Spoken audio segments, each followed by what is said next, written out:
Mal aimé, c'est l'éloge des mauvaises herbes. Ces herbes folles, aucun parfum ne les honore. Elles sont dédaignées des hommes comme des êtres à la marge, des laissés pour compte. Et ça fait longtemps que je suis excédé par cette parfumerie qui ne revendique que les matières nobles, comprenez coûteuses, bois de santal, rose, iris.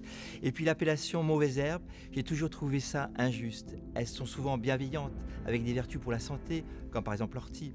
Elles peuvent aussi avoir des parfums surprenants. En fait, je les trouve touchantes, ces herbes folles qui poussent toutes seules. Avec Mal-Aimé, j'ai voulu rendre justice enfin à ces herbes bannies des flacons et des beaux quartiers. J'ai donc rassemblé dans ce parfum tout un cortège de Mal-Aimé, des ronces, des racines, des orties, des chardons. Mais la star de ce parfum, c'est l'inule odorante, une plante commune, jamais utilisée en parfumerie, très présente dans les régions du sud et notamment en Corse. C'est une belle herbe inconnue, qui pousse partout, sur des terrains vagues, des parkings, des plages, dans le maquis.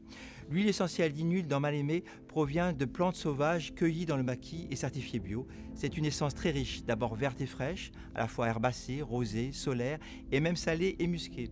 Mal-Aimé, c'est aussi un hommage à l'amitié, un parfum dédié à Lucien Coronne, mon complice du maquis et de la brousse. Lucien, c'était un grand spécialiste de l'extraction de plantes à parfum.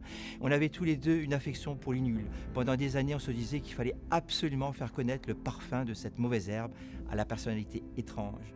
Mais Lucien est parti trop tôt.